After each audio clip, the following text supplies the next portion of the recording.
¿Alguna pregunta? ¿Ah?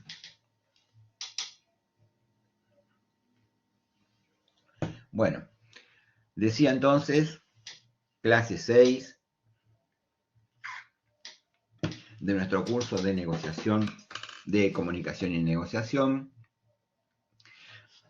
Estamos ya en nuestra clase número 6, donde en pasos previos en clases previas fuimos viendo fundamentos de la comunicación, los elementos de la comunicación, fuimos viendo qué es la asertividad, estuvimos viendo habilidades en esa comunicación, habilidades de escucha activa y empatía, estuvimos viendo temas de comunicación eficaz, siempre tratando de persuadir y argumentar de manera persuasiva y no en la convicción.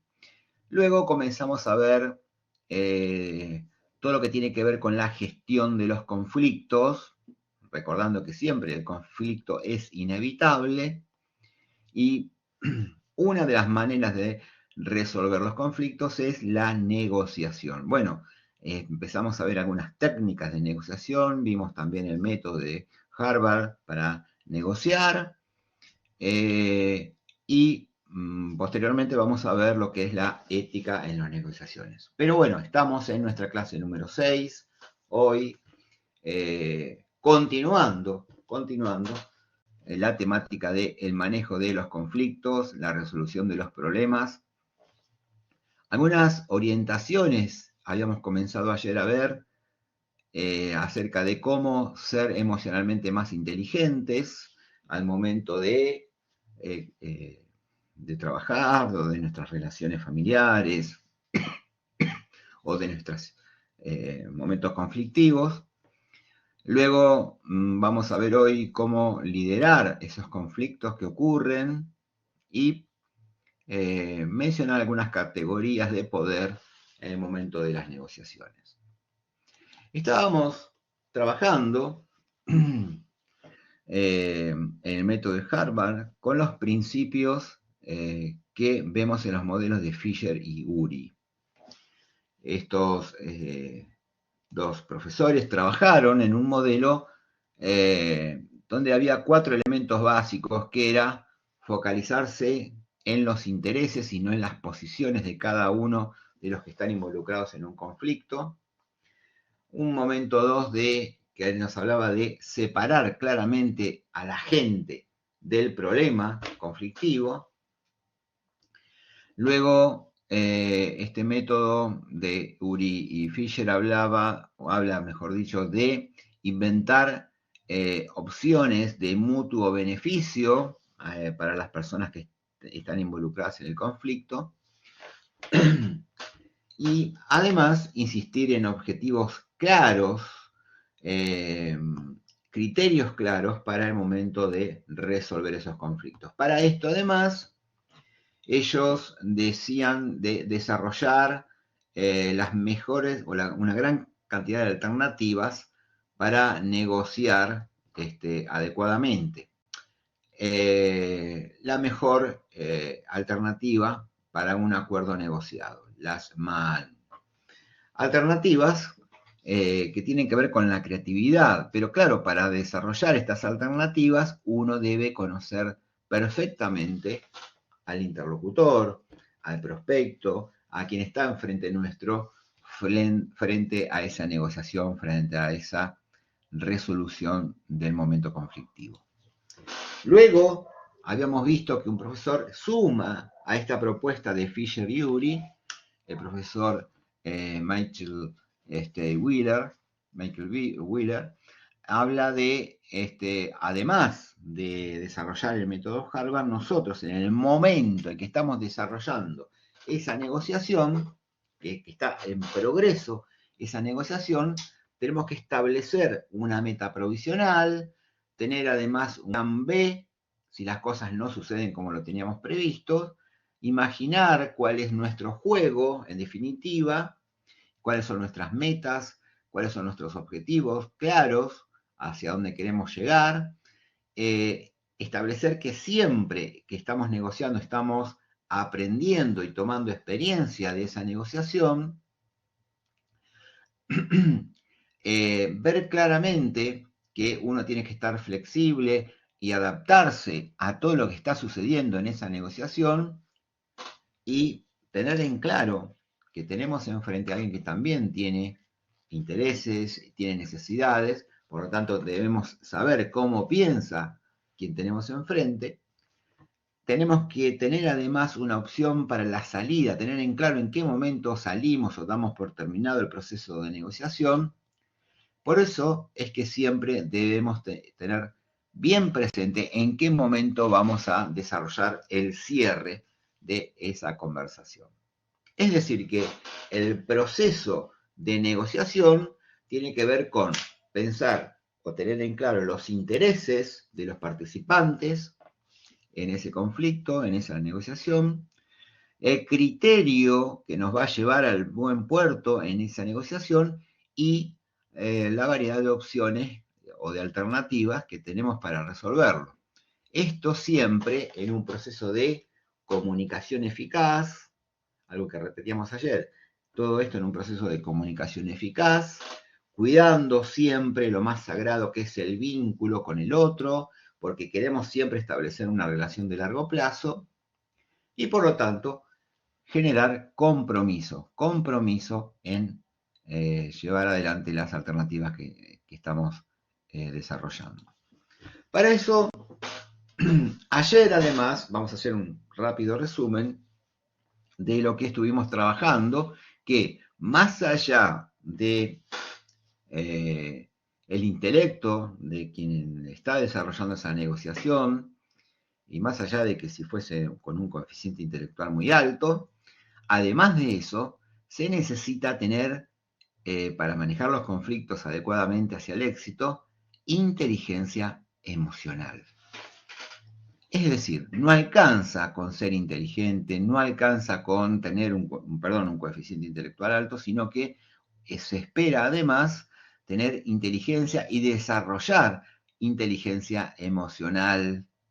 ¿Y qué es esto entonces? Ayer hablamos de que la inteligencia artificial, la inteligencia emocional tiene que ver con 4 capacidades fundamentales que son la autoconciencia, es decir, conocer claramente cuáles son qué es lo que me está sucediendo y qué es lo que me está sucediendo y qué es lo que cuáles son las emociones que me están aflorando, emergiendo.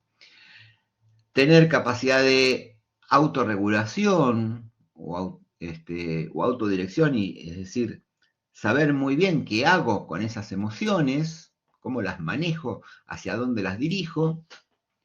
También tener conciencia social o empatía, es decir, comprender las emociones de los demás y desarrollar nuestras capacidades sociales. Es decir, acá vemos claramente entonces algunas cosas que son intrapersonales, es decir, hacia adentro de uno mismo, y otras que son interpersonales, hacia la relación con el otro. También veíamos ayer que el éxito, más allá de tener un alto coeficiente intelectual, para ser exitoso en las relaciones con los demás, en la vida, en nuestro trabajo, en las cosas que hacemos, debemos tener esa inteligencia emocional para mantenernos con nosotros mismos del modo en que nos relacionamos con los demás. Y además desarrollar nuestra capacidad de liderazgo y nuestra habilidad para trabajar en equipo. Pensando en que si uno va a desarrollar su capacidad de liderazgo, nadie puede ejercer el liderazgo hacia los demás si antes no ejerce el liderazgo hacia sí mismo. También decíamos ayer que es muy importante esto de desarrollar la inteligencia emocional porque tiene que ver con la autorregulación y esto es el manejo de los propios estados internos, de nuestros impulsos, de nuestros recursos. También es importante porque nos da motivación, estas tendencias emocionales que guían y facilitan la obtención de nuestras metas, de nuestros objetivos, para lograr nuestros propósitos. Bien, el manejo, la regulación de nuestras emociones tienen que ver con esa emotividad y motivación que le ponemos a las cosas que nosotros hacemos. También es importante la inteligencia emocional porque logramos así influir en los demás, persuadiéndolos porque nos ven que somos tranquilos, moderados y que cumplimos nuestras metas, por lo tanto eso genera influencia en los demás. También es importante porque logramos comunicar eficazmente si logramos moderar nuestras emociones, escuchar activamente todo lo que nos dicen y transmitir el mensaje correcto a partir de esa regulación de lo que nosotros estamos haciendo. También es importante esa inteligencia emocional porque nos ayuda a resolver los conflictos, a resolver de la mejor manera posible los desacuerdos. También decíamos ayer que es importante desarrollar nuestra inteligencia emocional porque de esa manera inspiramos a los demás, guiamos a los demás, a los que están con nosotros, trabajan con nosotros, es decir, que desarrollamos al mismo tiempo nuestra capacidad de liderazgo.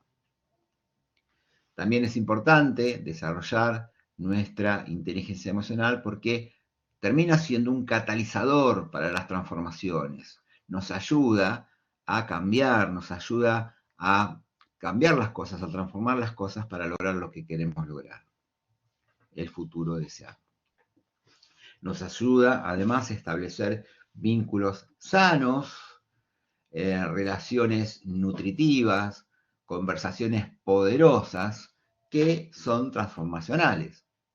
Y además, esa inteligencia emocional es importante porque nos ayuda a colaborar, a cooperar, a lograr ambientes de colaboración, a lograr ambientes de cooperación. Y por supuesto que coadyuva esto con las habilidades para trabajar en equipo. La inteligencia emocional, entonces, es un punto clave. Es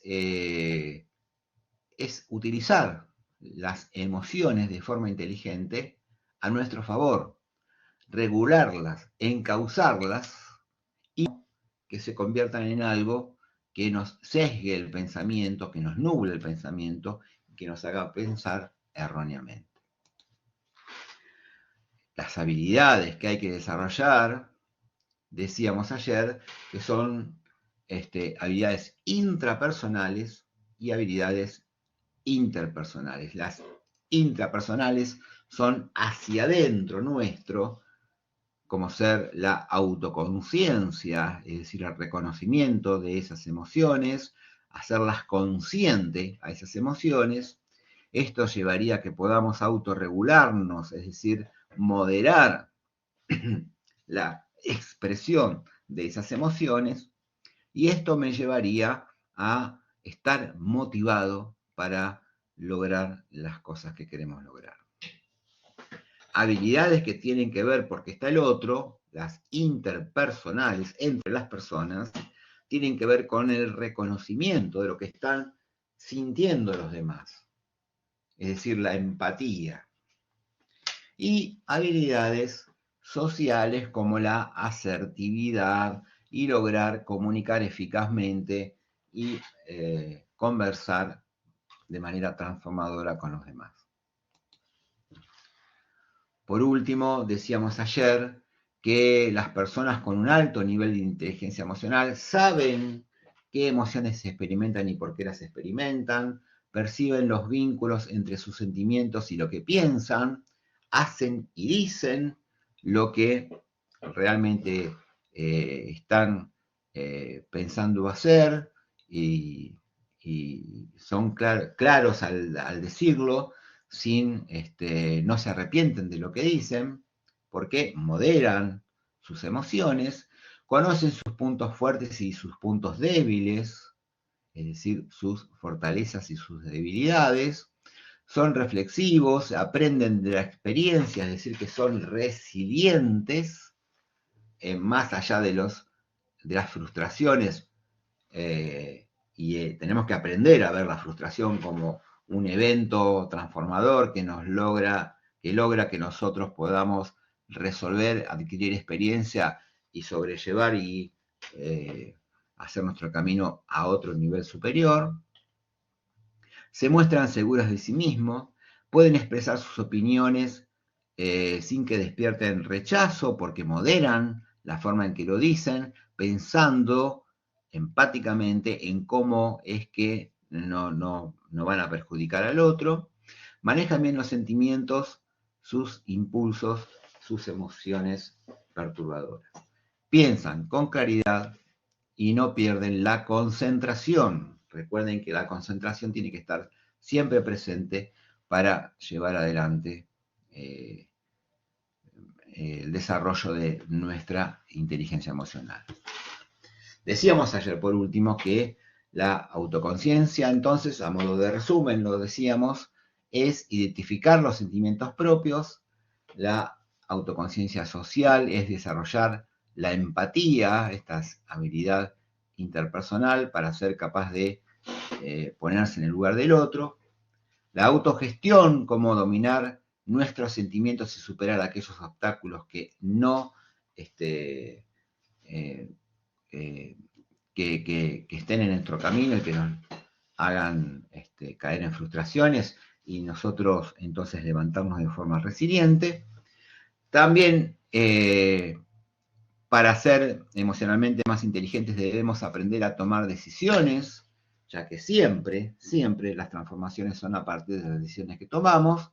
Bueno, tomar esas decisiones correctas, de modo tal que impacten correctamente tanto en el corto como en el largo plazo, es decir, pensar siempre cuando uno toma una decisión en las consecuencias. Y por último, esas habilidades interpersonales tienen que ser a favor de las conversaciones poderosas. Por eso es que hay que rechazar las presiones negativas y luchar para conseguir mantener relaciones sociales sanas. Ahora que fuimos recorriendo, resumiendo nuevamente todo eso que tenía que ver con la inteligencia emocional, queremos ver un poco cómo es que lideramos o podemos liderar esos conflictos, atendiendo al conflicto como algo que es inevitable, pero que sin lugar a dudas, en su resolución, en la resolución de esos conflictos, tenemos la transformación, el crecimiento, si lo resolvemos de manera constructiva, ¿no? ¿Por qué se detonan esos conflictos? Bueno, porque usamos mal el lenguaje a veces, con una respuesta emocional, viene por la forma en que el mensaje tiene contenidos tal vez agresivos, o porque hay una participación desigual, la poca o excesiva participación se resuelve con empatía, es decir, conociendo al otro. O porque se rompen los acuerdos, nos dijeron una cosa y no nos cumplen, ¿por qué? Porque tal vez no pensaron en todas las alternativas, entonces vienen esos conflictos. Bueno, los acuerdos son útiles para marcar un rumbo en el modo en que uno trabaja. Por eso hablábamos en esa resolución, en esas negociaciones, de tener criterios y objetivos claros, que serían los acuerdos. Cuando eso se rompe, entonces sobrevienen los conflictos. O a veces vienen los conflictos por señalar a algún culpable. Bueno, esta es una actitud a veces defensiva, ¿no? Señalar a alguien y esto, claro, genera desconfianza y sobre todo sobreviene el malestar en el momento de la negociación y cuando sobreviene el malestar en el momento de la negociación, se nubla el pensamiento, entonces el otro ya no puede utilizar todos sus recursos cognitivos para poder resolver esa negociación. Entonces, tenemos que aprender a ver el conflicto como una posibilidad de desarrollo. Es decir, los conflictos son inevitables. De hecho, era una pregunta de la prueba de ayer. mejor dicho, una consigna que estaba puesta al revés. Bueno, los conflictos son inevitables. Desde la psicología positiva se dice que con la apertura y la práctica de una actitud resiliente podemos identificar en todos los conflictos una oportunidad de crecimiento y de desarrollo. ¿Se acuerdan cuando les decíamos, cuando hablábamos en técnica de ventas? Bueno, todo aquello que sea una amenaza, de acuerdo a nuestra formación o de acuerdo a nuestra posición frente a la vida o de acuerdo a nuestra motivación, lo podemos ver como una oportunidad. ¿Sí? Así que tiene que ver con nuestra observación. Además, para tener en cuenta que ese conflicto como una posibilidad de desarrollo, nuestra creatividad, nuestros valores, como el respeto, la solidaridad y la empatía, pueden generar un contexto que facilite la resolución de esos conflictos. Ahora bien,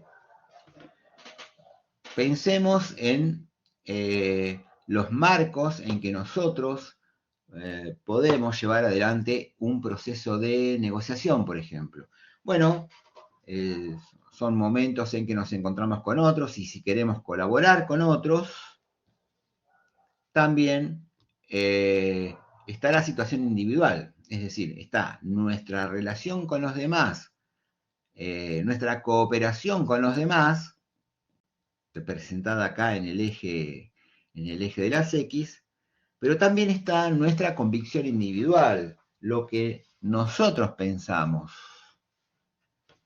Bien, si nosotros tenemos baja cooperación con el grupo, menos, ¿no? Baja cooperación con el grupo, y no somos asertivos, no decimos las cosas que pensamos, bueno, entonces evadimos, no nos comprometemos a la resolución de un conflicto.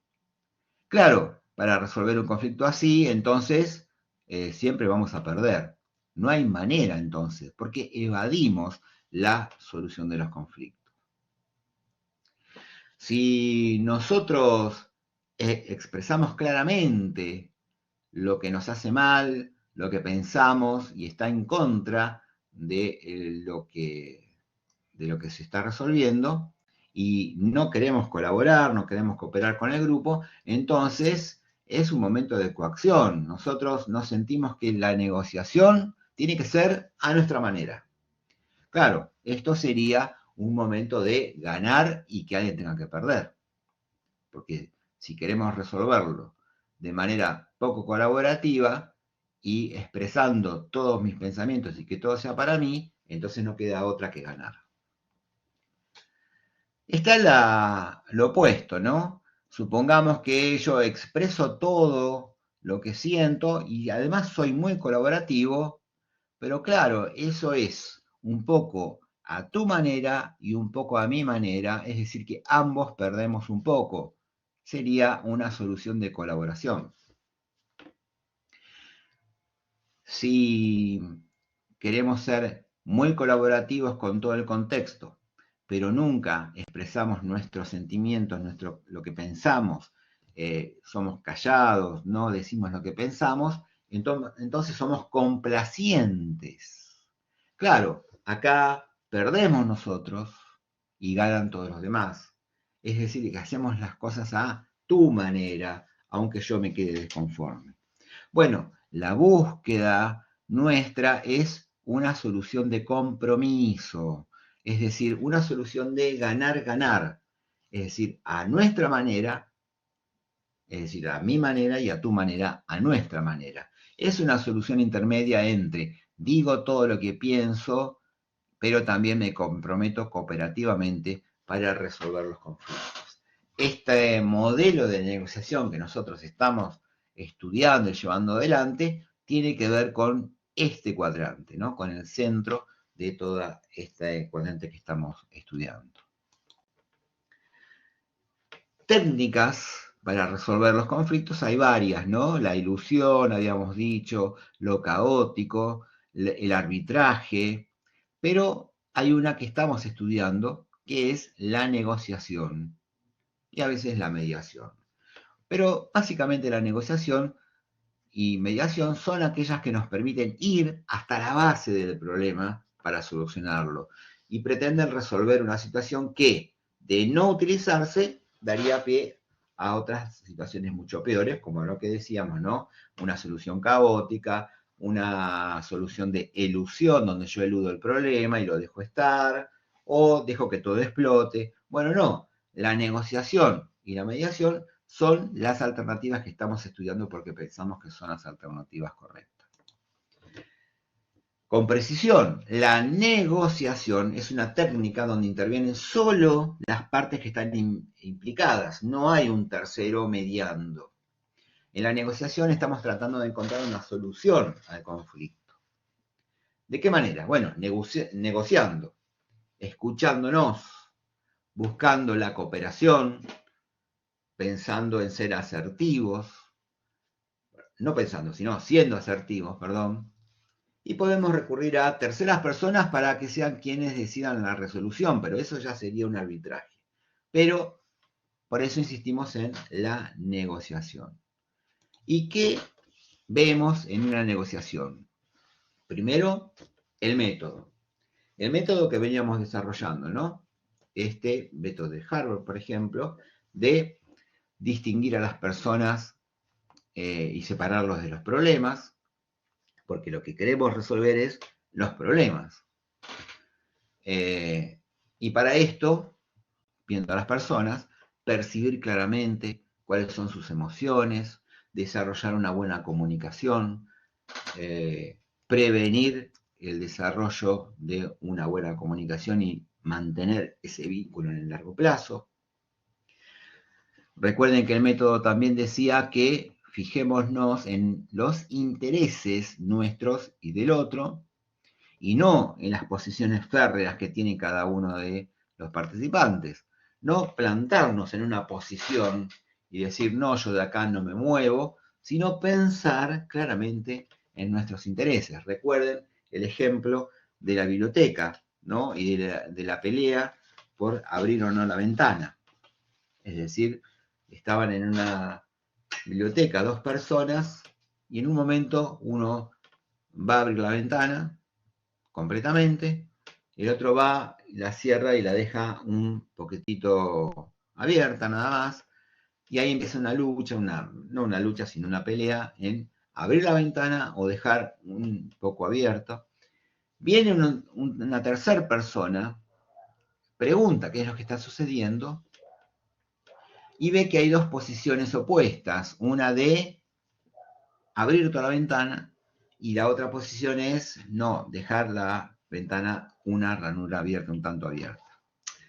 Indagó un poquito más y vio qué es lo que necesitaba cada uno, cuáles eran los intereses de cada uno. Bueno, uno quería un poco de aire fresco y el otro quería que no haya correntadas de aire.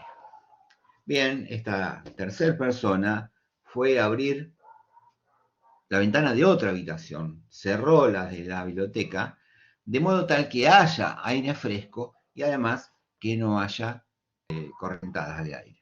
Es decir, que encontró alternativas para resolver el conflicto en base a intereses de cada uno de los participantes. Por lo tanto, los dos ganaron.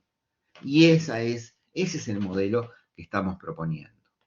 Entonces, fijarse en los intereses y no en las posiciones de cada uno. Inventar entonces opciones para la ganancia mutua de quienes participan en el conflicto e insistir en un criterio objetivo. En este caso, el criterio objetivo era que ambos querían aire fresco, y eso era objetivo, era inobjetable. No era que no había que abrir la ventana, había que abrir una ventana. Ese era el criterio objetivo. Pero ambos tenían intereses distintos frente a ese objetivo. Pensar en que hay poderes en esa negociación, por lo tanto hay categorías de poder que tienen que ver con la habilidad y el conocimiento, con una buena relación, si uno tiene o no una buena relación con los que están involucrados, si uno tiene una buena alternativa para negociar, es decir, si encontró alternativas importantes para ofrecer en esa negociación, si uno encontró una solución elegante para ambos participantes, si es legítimo lo que están pidiendo y si hay compromiso. Bien, vamos a ver cómo avanzamos entonces en cada uno de estos temas. Pensemos entonces en algunos modelos para llevar adelante las negociaciones. El modelo de Reichim-Bonoma habla de pensar en los intereses del otro, o sea, si yo estoy muy interesado por el otro, tenemos aquí el eje de las X, y los intereses míos. Y si uno se concentra en, no me interesa demasiado mi interés y tampoco me interesa el otro, bueno, evito el conflicto. Pero claro, ustedes saben que cuando uno evita algo, eso va creciendo, es decir, puede crecer. En el modelo de Regín Bonoma, habla de que si uno tiene mucho interés por sí mismo, es decir, me interesa muchísimo lo que yo quiero, pero no me interesa nada del otro, entonces aspiro a dominar la situación. Si me interesa mucho lo que quiere el otro, pero no me interesa lo mío en lo más mínimo, entonces soy servil en los desarrollos que yo hago, en la búsqueda de resolución de los conflictos.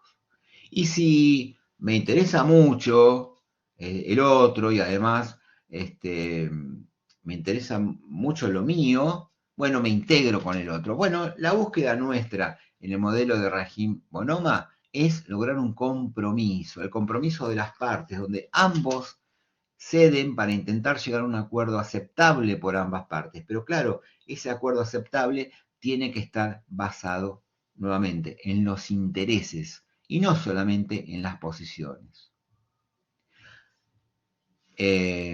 Los estilos son aplicables en diferentes situaciones y ninguna persona se caracteriza por utilizar exclusivamente uno de los modelos. Ahora vamos a trabajar en otro modelo, por ejemplo, que es el de Pruitt y Rubin, donde volvemos a tener los intereses de los demás en el eje de las X y los intereses por los resultados propios, míos. Bueno, similar al modelo anterior, dice que si nosotros tenemos bajo interés en nuestros resultados y bajo interés en que logren resultados los demás, también tenemos un momento de inacción, es decir, no hacemos nada. Pero decíamos recién, ¿no? Que la verdad que lo que tenemos que hacer es atender la problemática. También habla de que si nosotros estamos muy preocupados por nuestros resultados y no por los demás, bueno, es una situación de rivalidad. Si nosotros, como decíamos en el modelo anterior, no nos preocupamos por nuestros resultados, pero sí por los de los demás, solamente somos complacientes, queremos complacer al otro, eso pasa mucho en las parejas, por ejemplo, sin importarnos nuestra persona. Y por último, la situación ideal para Pruitt y Rubin habla de que si nosotros estamos muy preocupados por los intereses de los demás y también por nuestros intereses, entonces sí nos dedicamos a la solución de los problemas. Estos 4 estilos, solución de problemas, la complacencia, la rivalidad y la inacción, bueno, están en todos nosotros, están en todos nosotros.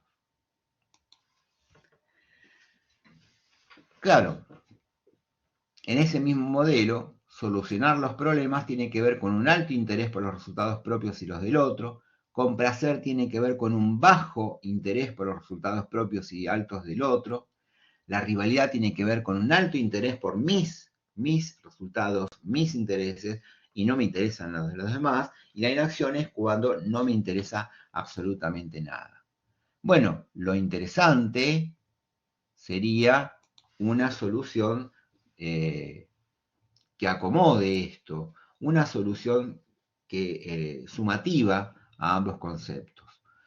Un modelo integrado por los dos, el de Rahim-Bonomi y el de Pruitt-Rubin, donde me importan los resultados de la relación y los propios resultados. La importancia de la relación se ve ¿dónde? En la existencia de relaciones previas, por ejemplo, si yo conozco a los que están ahí frente a mí, y eso de alguna manera consolida los resultados del problema. Si quiero mantener una relación positiva, esto por supuesto que tiene que ver con querer atender este conflicto. También las expectativas de la relación futura, si hay gente que yo la tengo que seguir viendo, yo necesito llegar a una solución. El nivel de compromiso, el nivel de comunicación y la duración de la relación, todo esto importa. Y claro, la relación se ve afectada si esto no se cumple. Además, la importancia de los resultados, ¿no? Más allá de la relación, de los resultados que obtengo, tiene que ver con lograr el mejor resultado para ambas partes. Si se está dispuesto a sacrificar el resultado, hay que pensar. Si se pretende conseguir el máximo resultado posible, si los resultados son importantes hasta cierto punto y si no tiene ninguna importancia lograr resultados. Si yo combino todo esto, lo que estoy buscando es un estilo colaborativo, donde con una alta importancia de nuestra relación con el otro y también una alta importancia en los resultados. En un estilo competitivo, ¿sí? Perdón, el anterior era el estilo colaborativo, ¿no? Donde yo colaboro con el otro para la búsqueda de la solución, me comprometo en la búsqueda de la solución. En el estilo competitivo no tiene tanta importancia la relación para mí, pero sí una alta importancia el resultado. En un estado acomodativo tiene una alta importancia la relación y una baja importancia el resultado obtenido, y el evitativo, que es el que no queremos, en el que no queremos caer nunca, es donde no hay importancia en la relación y no hay importancia en los resultados. Así que lo que estamos estudiando, convocando y construyendo son negociaciones colaborativas con un alto compromiso en tener muy en alto la importancia de la relación, del vínculo y establecerlo en el largo plazo y obtener los resultados que queremos lograr. En toda negociación están presentes algunas categorías de poder. Siempre. Esto siempre se da. Recuerden entonces que hablábamos de un método que tiene que ver con distinguir a las personas del problema, de fijarse los intereses y no las posiciones, inventar muchas alternativas para resolver y pensar en ganancias para que beneficie a todos, e insistir en un criterio objetivo.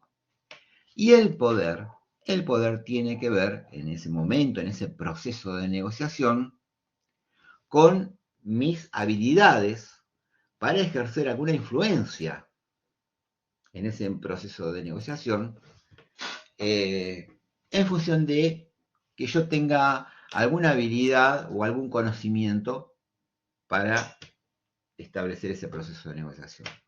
O si tengo una buena relación con el otro o con alguno de los participantes, o si tengo buenas alternativas para negociar, o si encuentro una solución elegante, o si, soy creativo para encontrar una solución elegante, si ofrezco una solución legítima, ejerzo mi poder, y si el poder del compromiso. Entonces veamos cada uno de estos, cómo es que pensamos en que podemos ejercer ese poder si tenemos alguna de estas alternativas.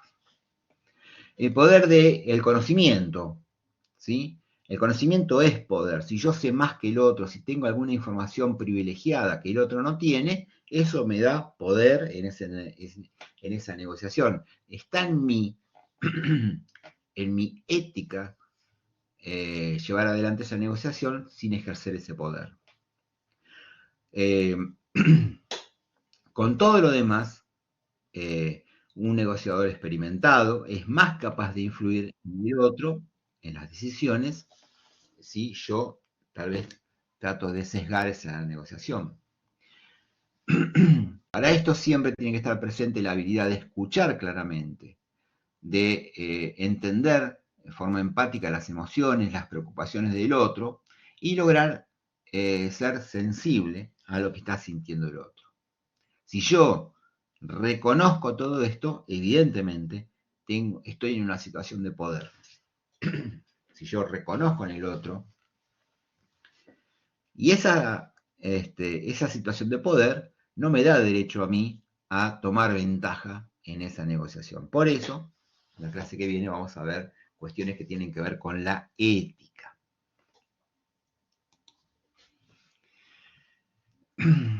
El poder de una buena relación, es decir, hay dos elementos críticos en una negociación, que son la confianza, y si se rompe esa confianza, desde luego es imposible llegar a una buena negociación, y la otra es la habilidad para comunicar efectivamente lo que yo quiero comunicar, lo que yo quiero decir.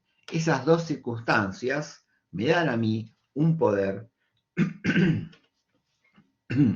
para comunicar correctamente y que confíen en mí. Nuevamente acá, está en nosotros ejercer ese poder y no traicionar esa confianza en ese proceso de negociación.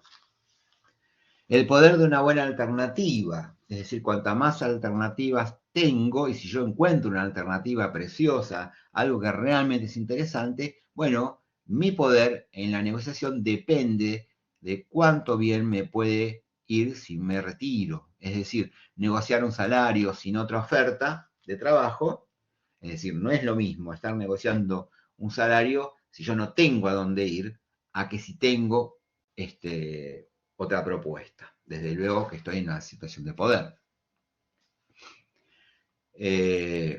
Entonces, no hay nada peor que estar en la emergencia de querer lograr un acuerdo porque no tengo otra alternativa. Así que esa también, y si yo advierto eso en el otro, entonces esa es una situación de poder. Está en nosotros, de modo ético, no aprovecharnos de esa situación de poder.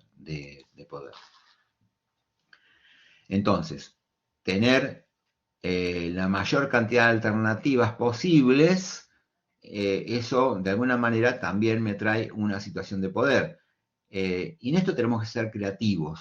Si nosotros encontramos la mayor cantidad de alternativas posibles, de modo tal... perdón, ¿no se está oyendo?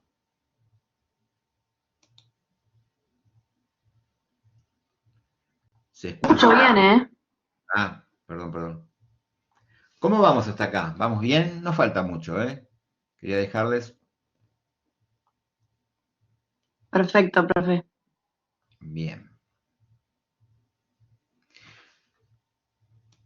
Vayamos entonces ahora con el poder que me da una solución elegante, la elaboración de una solución ingeniosa que reconcilie los legítimos intereses de ambas partes, es decir, que todos realmente salgan ganando, o mejor dicho, que todos salgan satisfechos con los intereses que tenían previstos. No importan sus posiciones, sino los intereses que teníamos que atender y si están atendidos, y está en nosotros ser éticos y no aprovecharnos de esa situación de poder. Bueno, entonces, generar una gama de opciones, de alternativas, anticipándonos a todo lo que nos pueden contestar, porque el otro también nos va a decir cosas. Así que encontrar una gran cantidad, una diversa cantidad de alternativas posibles, bien, me da a mí el poder de negociación. Por último, no, perdón, me queda otra más aún, pero el poder de la legitimidad del resultado particular tiene que ver con ser aceptado cuando es justo.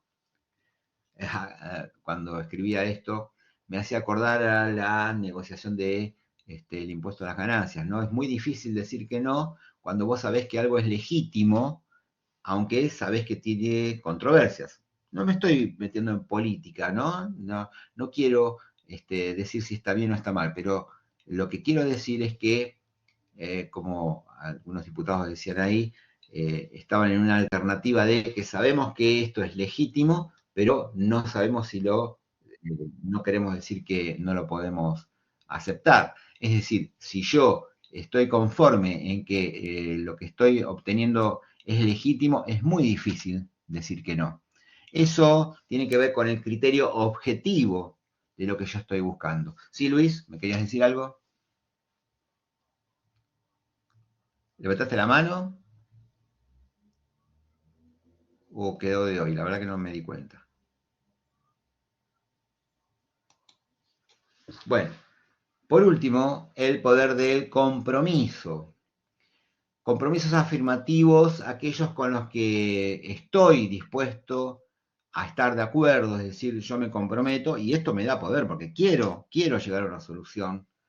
Lo que sí, si no hay acuerdo, estaría dispuesto a hacer, eh, eh, o sea, aunque yo no esté de acuerdo, estaría dispuesto a llegar a una solución, aunque no cumpla con todos mis pautas, pero con que se cumplan algunos intereses míos, sí estoy comprometido a llegar a un acuerdo.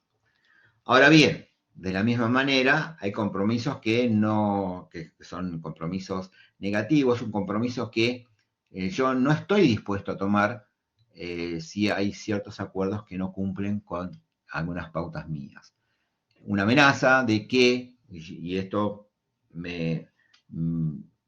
está en mi ética, no amenazar con esto de que si no estoy de acuerdo no podemos comprometernos a ninguna solución. Bien, estas seis categorías de poder son las que o están presentes en todo el momento de negociación. Bien.